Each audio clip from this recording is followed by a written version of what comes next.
This is going to be an instructional how-to on how to operate this 2011 Ford F-550 with a stellar 7621. It's an old AmeriGas truck, and there's a few steps that you need to take to operate this truck. First things first, we'll go ahead and start it up. Now note, the 550s have a PTO chatter. We've got a write-up from the manufacturer that's completely normal. I just wanted to note this. So when it's out in idle, you hear a little bit of chattering.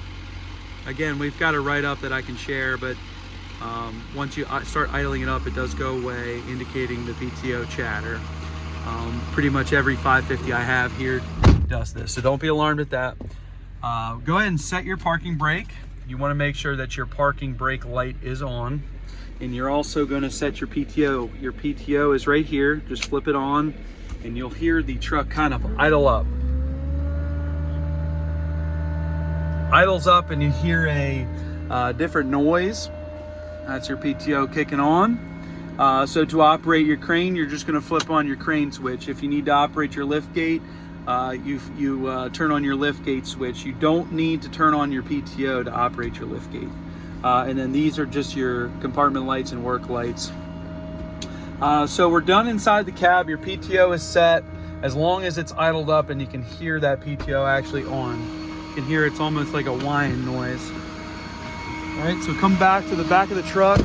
Now this truck has sensors on the outriggers, so if they're not fully deployed or if they're not put away, it will not work. There's some sensors that won't let you drive, so just make sure when you deploy and set these back up that they're all the way in or all the way out. So we'll go ahead and set our extension out. That's the furthest lever here, and we'll go ahead and put it down. Make sure they're all the way down and the truck is level, but make sure you've got a lot of pressure on your outriggers just to be sure. You don't have to bring the tires off the ground, but just make sure you do have pressure. So your remote, it is proportional, so you have to push this toggle switch first, and then that's going to be proportional. So push the toggle switch first and then easily start pushing down that that trigger. So we're live here. Just make sure your switch is up, this push button. It will shut it down, the remote, if you do push it down. So when you're done operating it, just push that button. When you want to operate it again, you kind of twist it and pull it up. And then to turn it back on, you'll just hit any toggle, green light will flash, and you're ready to go. So again, you're gonna wanna operate this. You hit this toggle switch first. Right now we're gonna do boom up, and then ever so slightly, just barely push on this until you get used to it. And it'll start bringing your crane up. Now obviously it'll go much, much faster than this, but it is proportional, and you wanna make sure that you're doing this nice and easy to start.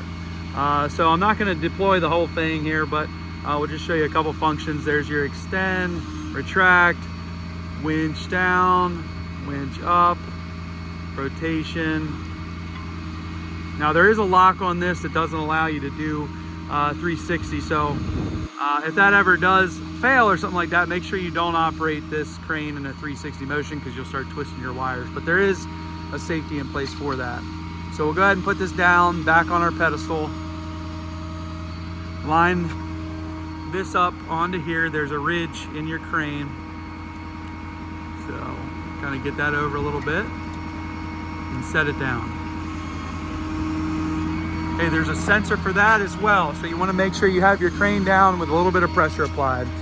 So once you're done with operating it, push your button in. That shuts down your controller, and then go ahead and put your outriggers up and in.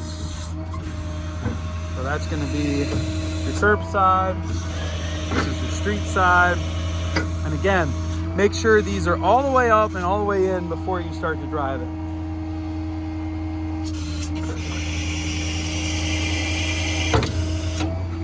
Okay, so everything is up and in now.